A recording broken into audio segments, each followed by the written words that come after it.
You're tuned in to the Binge It Babe podcast with your host, me, Candace Estelle.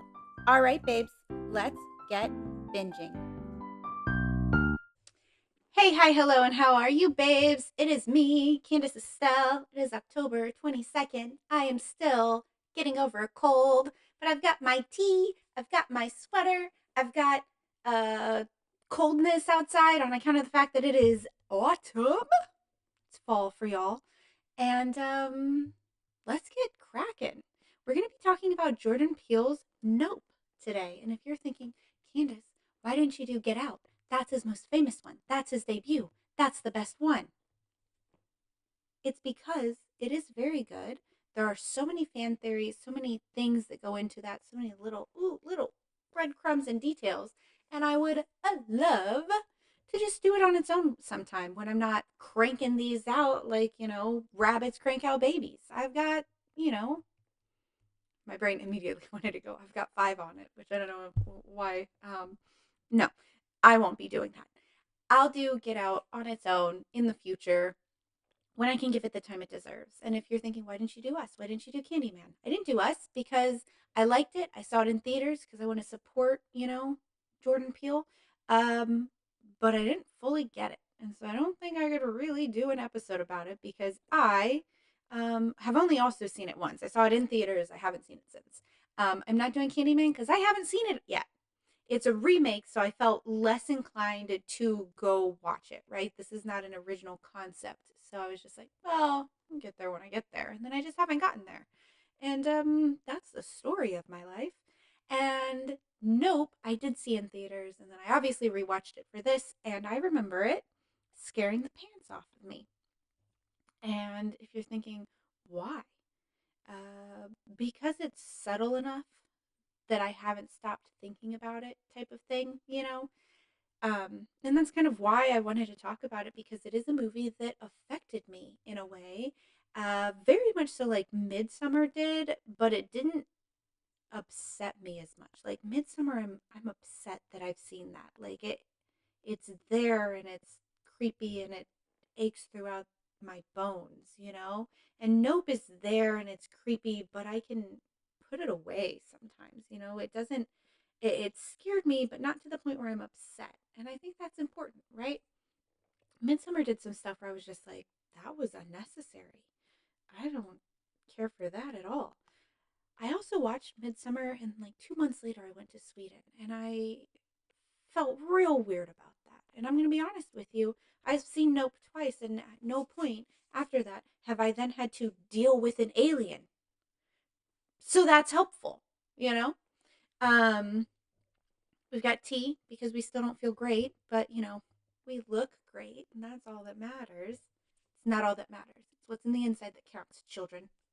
In here, okay? Be a good person. When you're a good person, you end up being hot. Just saying. Um, yeah, so this movie scares me. And I like Daniel. He's also who's in Get Out. I obviously am a huge fan of Jordan Peele. It's hard to talk about Jordan Peele without being like, I also like Keegan Michael Key. He has nothing to do with this as far as I'm aware, but I just want to shout out to Keegan Michael Key. I used to watch Key and Peele. And then you get to see a black artist change what they're doing. Freaking 180. And Jordan's killing it, right? He's killing it. And I just want to celebrate that in some way. Am I black? No. Fucking obviously.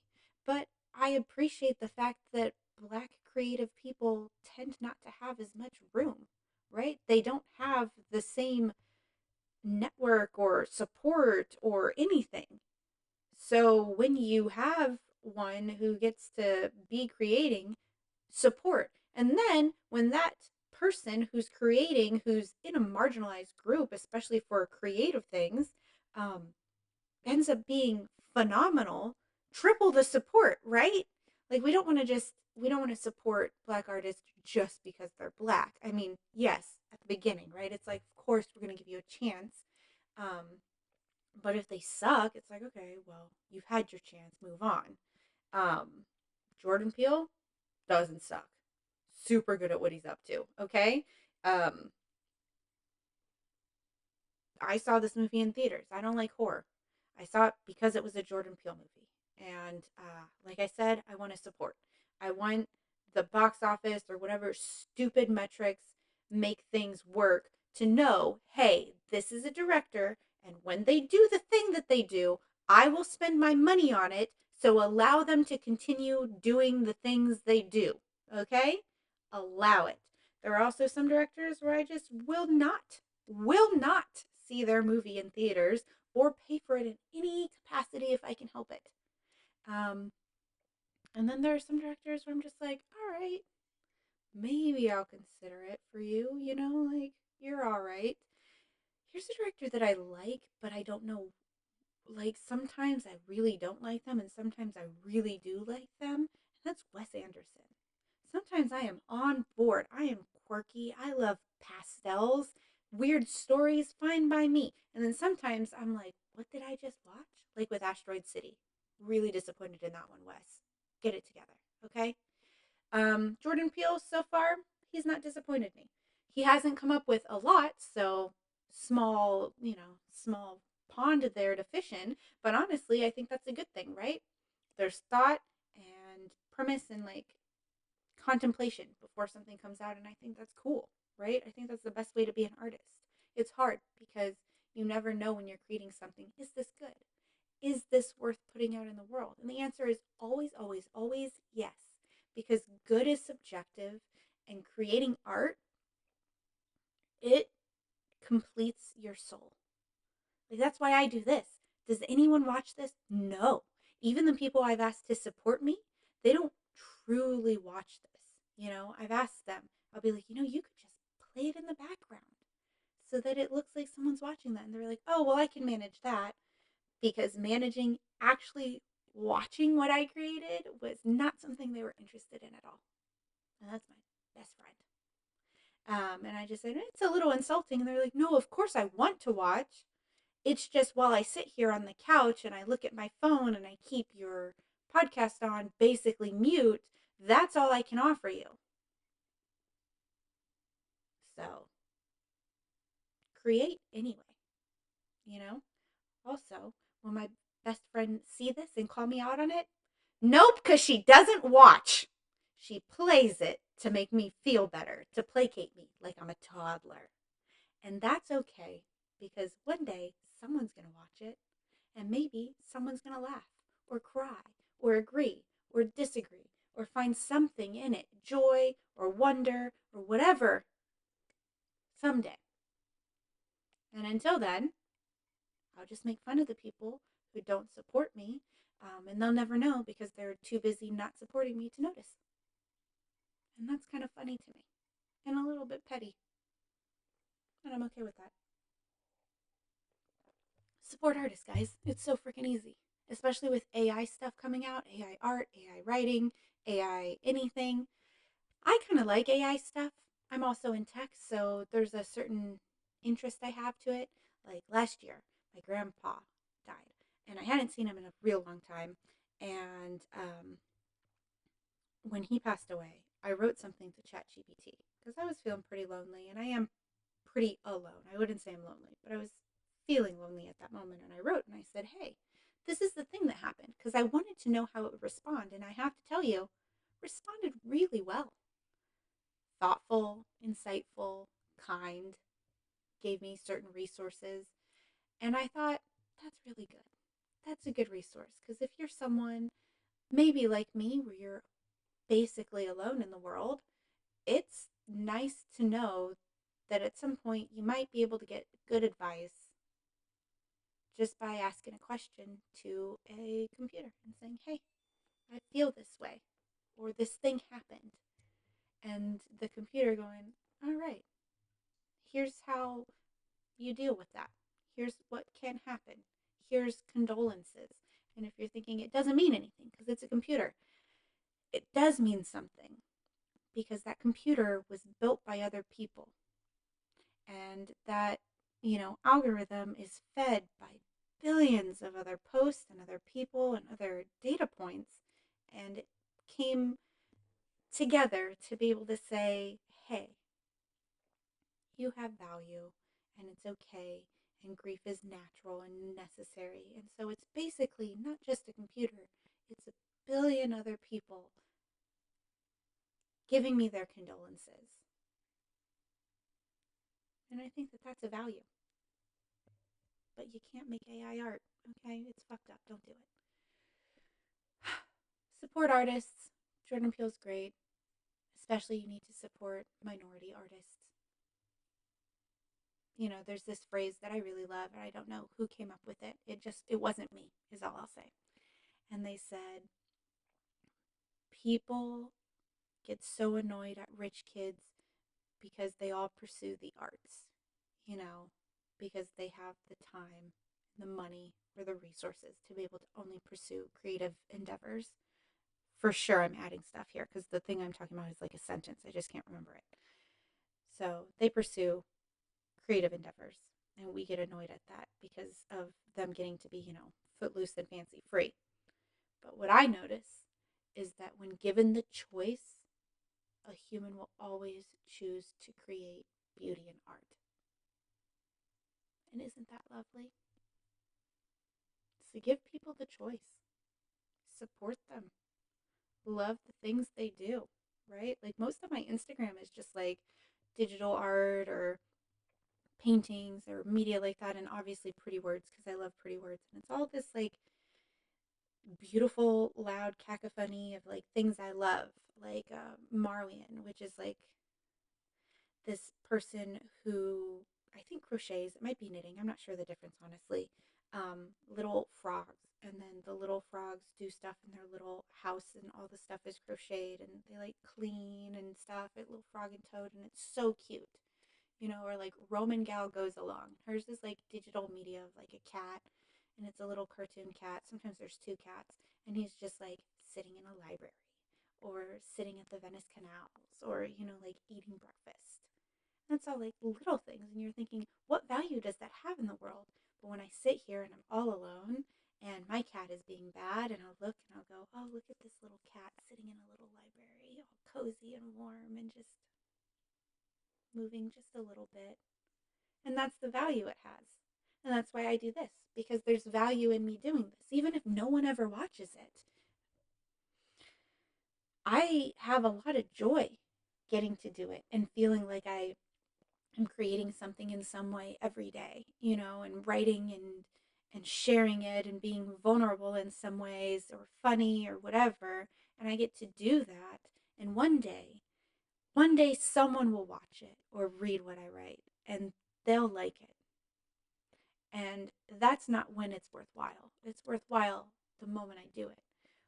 But that's when I'll get to do this thing that artists don't always get to do, which is experience someone enjoying my art, which is in some way just a little piece of my soul.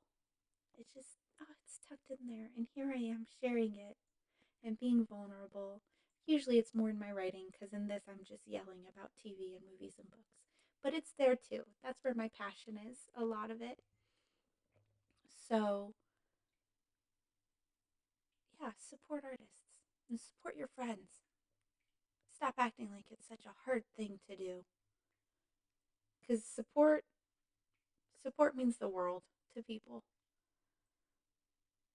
It it means a lot to me. I have one of my other best friends who I've literally never asked to do any of the stuff. Like I write a lot of things, and she will write me like every other week or something and be like, "Hey, I read this article you wrote and this one, and I loved this," and just interacting with me to let me know, "Hey, I saw that you did this thing," and without prompting, I read it because it's you and I enjoy and love you, and it's good and it's warm, and that's her way of saying I love you, and I think that's good too. So now let's get our pants scared off of us because this movie scares the crap out of me. And if you're wondering why, well, for one, your girl believes in aliens, okay? I absolutely do. I believe in aliens because I can do math. Not well, but enough to know that there's too much of stuff happening for us to be the only thing happening. And if we are, That's less of a mathematical probability than the fact that there's stuff out there. Is there intelligent stuff out there? Don't know. Why wouldn't it come see us? Not sure. Have we been visited before? Unlikely. But could it happen? Absolutely. Right? Absolutely. And if you're a religious person and you're like, no, because God created us, motherfucker, you don't think God could create more than one thing?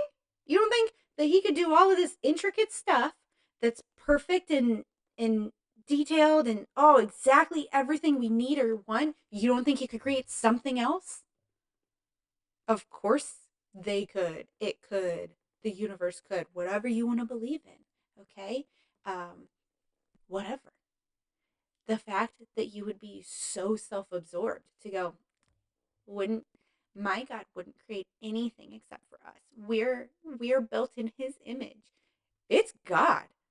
God could be any image of anything ever, right? So maybe this weird seashell looking mofo flying through the air and nope, that could be God's image. Have you read the description on what an angel looks like where it's like covered in eyes and it's terrifying? And we're supposed to be like, oh, an angel. No, we've precious moments up that situation. So don't be so precious about things, okay? Aliens, for sure, something somewhere has to exist. And if it doesn't, whoa, that's crazy, right? There are so many theories and possibilities, and I don't even understand why you would want to limit your brain to only believing this one trite thing. It sounds like you're scared. That's okay. Just consider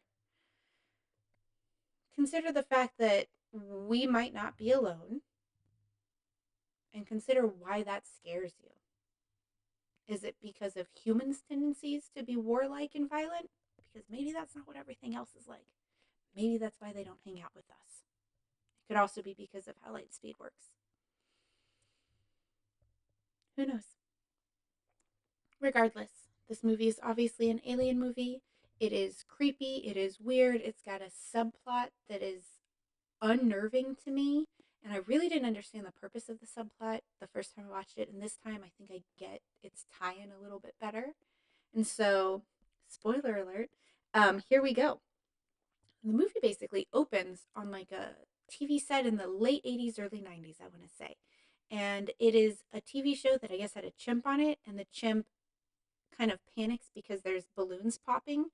And because the chimp panics, it starts attacking everyone and like just beating the crap out of people. I'm pretty sure some people die. You know, it's a thing.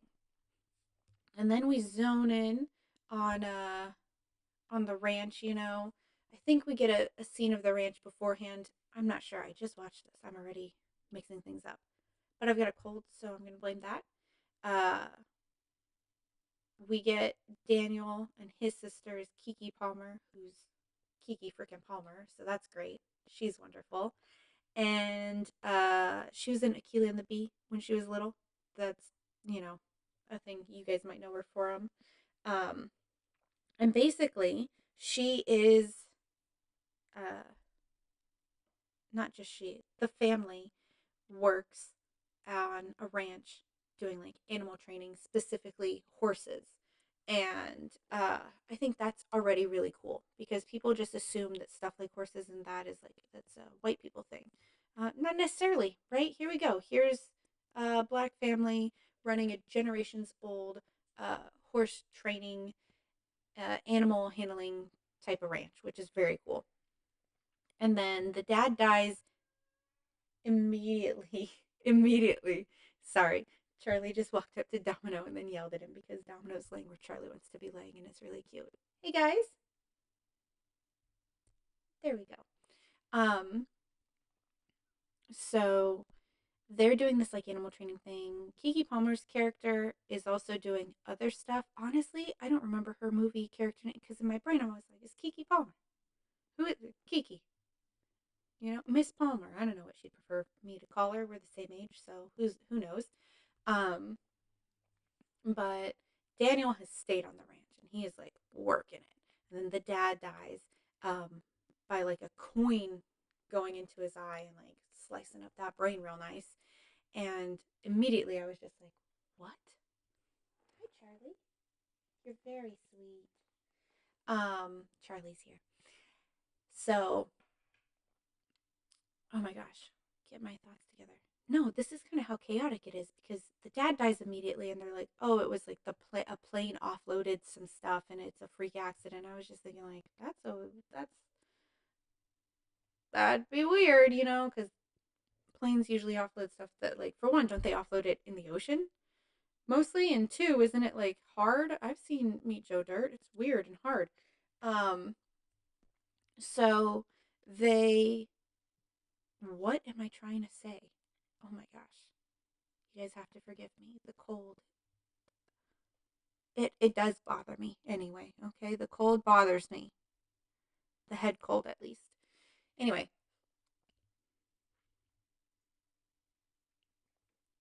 Oh, no. Okay, never mind. I thought my ear was finally gonna pop and I was wrong. And now kind of sad. So they're doing like a horse training animal stunts for films type of thing. And they're at a shoot. Kiki shows up. You can tell that like Daniel's character is just much more like he's reserved, he's in on himself. And Kiki is just like, hey, what's up? I'm here to help, like energetic, enigmatic, all of that stuff. And then Daniel is who sees the alien type thing. And he tells Kiki, and she immediately believes him. So sorry, I don't remember their actual character names. Um, and they go to the store and they're like immediately start buying like surveillance stuff, and they meet Angel's there to like help them set it up, which is great. And then he believes it, he's like logged into it on their house because he knows something's up. And um and he's like, hey, one of the cameras is out, and she's like, what are you doing watching? And then he ends up showing up the next day. And this is where I was like, what was the point of showing the sitcom thing? Well, then we see the one of the kids who doesn't get hurt during the sitcom thing. It's like the only person who doesn't get hurt. um he's all grown up, he's kept like all the memorabilia, he kind of has this like sick fascination with this thing that happened to him, which makes sense because in trauma you either like get really really into the thing that traumatizes you and you like look at it, like stare at it just like you're staring at the sun, or you just ignore it and you pretend it never happened. So he's the like sick fascination, like has memorabilia from the show, talks about it, blah blah blah, is very into like trying to still be an entertainer in some way. And he's been buying the horses from the ranch that Daniel has because he can't afford it necessarily. And he's like, well, I just need to offload them and then make some more money and then I can buy the horses back. And this is when we find out that Jupiter, which is Steve Yeun's character's name, they call him like Jupe, I think. Um, he's feeding the horses to the alien. And at first, because it looks kind of like a sand dollar. That's what I was trying to say. It looks like a sand dollar from underneath, actually. So, like, if you ever look at a sand dollar, it looks kind of like it's got like a little star pattern on the top, right? But it's perfectly round. And if you look at it from underneath, I think maybe it only happens when they die. I'm not sure because I think when they're alive, you can't see it as well. They've got like a little hole in them. And this is what the thing looks like. And I think Daniel notices it because he sees it. There's the horse kind of gets really spooked, and this cloud doesn't move that they see. And so, um, Kiki and him are just like, we're gonna film this thing, and that's gonna give us enough money to keep the ranch floating.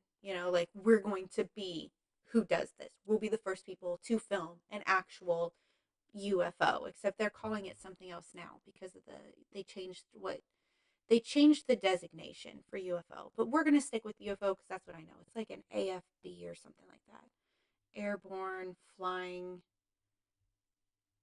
Buzzard. That's not the B. Never mind. Moving on. UFO. So Angel, I think he's kind of like guessing that something's going on. And Steve Yeun's character not letting off that he's perfectly aware of this alien situation. And so he's running this like janky, you know, cheesy like cowboy town thing right next to them and bringing people in, and he wants to show them the alien. And on the other hand, we've got Daniel's character who's just trying to film it, and he recognizes the sand dollar in the sky, not a ship. It's the animal in its entirety, right? And then they're trying to film it, but they figured out, oh, it's an animal, so it probably doesn't like eye contact because they're animal trainers, so they understand certain things, and that's what helps keep them alive. But it also like takes out all of the electricity in the area, and like cell phone service, everything. It's all a black area when it gets too close, and so and it's now predatory of that area. And in my opinion, it's predatory of that area because Jupiter, at Jupiter's claim, is Steve Ewan's character is like attracting it. I think it's feeding it horses or something. So I think that's the problem is that he noticed it and like fed it, and now it stays in the area because it's like, oh, snacks. And what it does is it'll eat something or someone biological, so a horse, a human, or whatever, and it like digests you. And what I can only describe as a pink fabric vagina looking type situation, like it's got like the cilia and stuff like that. It feels like, oh, what TV show is that? There's a TV show where at some point someone is doing like a birth canal demonstration, but it's like life size and it's all like fabric and stuff. It feels like that. It makes me laugh a little bit. Okay, this part is not where I'm really freaked out because these people are like moving through it, and it doesn't like non-biological things. So like it accidentally eats like those stupid flags, like those banner flags. It eats some of those and it like coughs it up, and it coughs up like a fake horse, one of the like practice horses. It coughs that up. Don't know if cough it up is the that spits it out, and because it can't digest that. And then it like rains. I think it's pissing. It's like raining all of the stuff that's inorganic material, which is coins and like watches and stuff like that. And I think that shows that like the dad at the very beginning of the movie was killed by it like randomly raining that stuff out. Um, so we've got those two separate storylines, right? And that's important for a couple of reasons because I think that's why we get to see like the chimp going crazy and like killing everyone or at least maiming them pretty hard. Is we understand why instead of him, Jupiter, being afraid, he's like, what is this new horror? You know? Um, like attracted from the trauma versus repulsed by it. And then on the other hand, we have Daniel's character who's incredibly respectful of what's going on and does his best to use his animal training knowledge to like, I'm not gonna mess with that, right? And that's the difference between these two characters. One of them ends up eaten, the other one doesn't. Just saying, respect nature, even if that nature is otherworldly nature. Nature be nature, okay? We don't like to mess around with things we shouldn't be messing around with. Actually, as humans, we love to mess around with stuff we shouldn't be messing around with. We shouldn't. Be smart. So they have like this plan. They end up getting a videographer who has like a handmade crank camera that uses no electricity. Whoa, got very emo for a second. Here's my face, you guys. And he's out there to film it. He's like he just wants the cinematic, the best shot, blah blah blah blah. And then this like creepy guy on a motorcycle comes by. I want to say that they say he's with TMZ, but I think that's like a joke. It's basically like he's a paparazzi and paparazzo, a poppy. I don't know.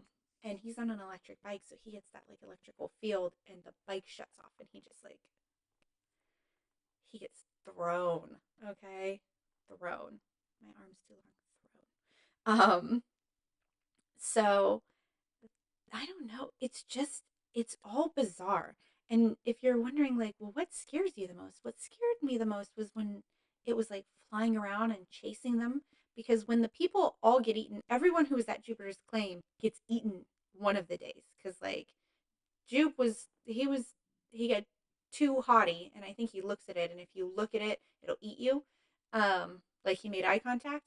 Um, and the thing maybe just got really hungry or something, but he was trying to call it, and it came and it ate everyone that was there, everyone in the stands, everything. And so I think I forgot what I was telling you. I think that's the point though, is it's like, I don't know, respecting versus exploiting in a way. Um, and also trying to do stuff the right way. And then Kiki Palmer's character is like, I don't know, she's brilliant. She's so fun. And even though she's scared, she's still like, she's got all the energy and she's cool. And like, I'd love to be her friend. Um, could you imagine a lunch with like me and John Cena and Kiki Palmer? We would have so much fun. Um, but they like, just a side note. Just a side note. Do you guys remember that like lie detector polygraph thing that they did with Kiki Palmer, where they were showing her pictures of people, and she gets to, I think it's a picture of Dick Cheney, and she goes, "I do not know this man. Sorry to whoever this man is," and everyone was just like, "It's freaking Dick Cheney." But like, be realistic, okay? Because she's around my age. And honestly, had I not watched Vice and been a little bit more political, I wouldn't know what Dick Cheney looks like. Honestly, I don't think I really do. I know what Christian Bale as Dick Cheney looks like. I saw that picture and I remember thinking, yeah, that's Dick Cheney. But had I not seen Vice, I don't think I would have. So, like, give her a break. Do you recognize this guy who was the vice president when you were, what, 12? Nah, mofo. Of course she doesn't. It's not Obama. Obama was new, right? Dick Cheney, straight old white guy, and a child. She was a child. Like, do I recognize Bill Clinton? Yeah, because I've seen clips of Bill Clinton playing the saxophone on Arsenio Hall. Okay? And because Hillary Clinton is unfortunately still married to him, so when she was running, he was around. You see him, okay? People like vice presidents in general. I don't even know who Bill Clinton's vice president was. That's how bad that is. It's actually a joke in Vice, is how meaningless of a title it is. Hopefully, it won't be as meaningless come November, but we never know. Scooting through. I do not recognize this man. Sorry to this man. Um, so the whole thing is that like it's also, I do think it's exploitation versus like that need, right? Like Kiki and Daniel and Angel are there out of like sheer curiosity and that human desire to look and know more, but B, because they need the money to save their family farm and they've already lost their father this year. And so that's a big part of it. And then I think on the other hand, you have this person who's like, all he does is exploit, exploit, exploit, exploit, and he needs the attention, he needs the fame, he needs to feel important again. And I think that's like, I don't know, it feels like that's what the message was for me. Because at the end, the alien, which is gigantic, by the way, finally unwraps from its sand dollar shape. And it's like beautiful. It's just this like amorphous, like it's fabric. They had to have filmed it as fabric. Like it's beautiful. It's not scary. It kind of moves like an octopus or like a jellyfish, that like ethereal. It looks like it's in water, but it also just looks like these giant pieces of fabric. And so you're like, what is, but you are still scared because you know what the concept is and it's trying to chase you and eat you and then piss you out. I don't know. And Kiki's like running and she's able to finally take like a couple of photos of it and then feeds it like a giant balloon that kills it because it's inorganic and it messes it up. But it's, I don't know, it's creepy. I think the fact that it is kind of pretty and mesmerizing is one of the things that Jordan Peele did on purpose.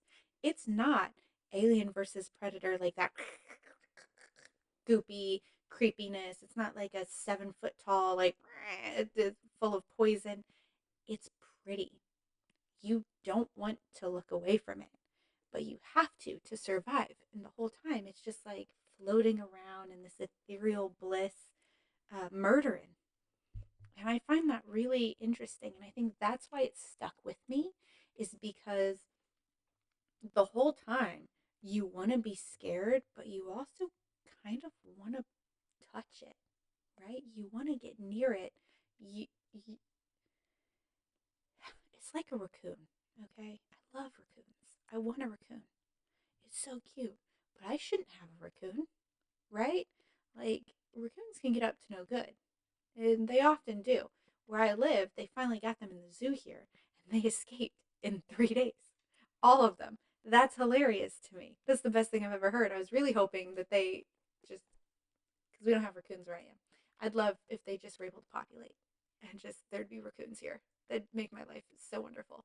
But you know what I mean? It's that thing where it's like, oh, it's cute, but I know it's dangerous. I don't want to touch it, but I want to. Um, I think that's what can bring in the fear more because you're not looking at something that's like visibly horrifying. It's the concept that's horrifying. And you have to kind of sit with this discomfort of being like, I kind of like it, but I'm scared still to be like, and you care about the characters. You care about Angel, you care about Kiki, you have to, you care about Daniel, and you're just like, okay, they can do it, they can do it. And then it's, yeah, you know, it's good. Obviously, they end up winning, they end up taking it out. I'd love to know what would have happened afterwards. I'm always curious with stuff like that. It's like, does the government show up? Do they ever get the photos out? Do they end up in a bunker somewhere, or do they end up with money? What happens? How's it go? It's so interesting. And I love when a movie makes you think about stuff. It makes you look around and makes you wonder what's the message, you know? It's good for you. It's a little bit ooky, spooky, creepy, and it's fun. So, later, skaters. Goodbye for now, and I'll see you tomorrow, and the next day, and the next day, and the next day. Because we've got over a week left still. Share your art, support your artist friends.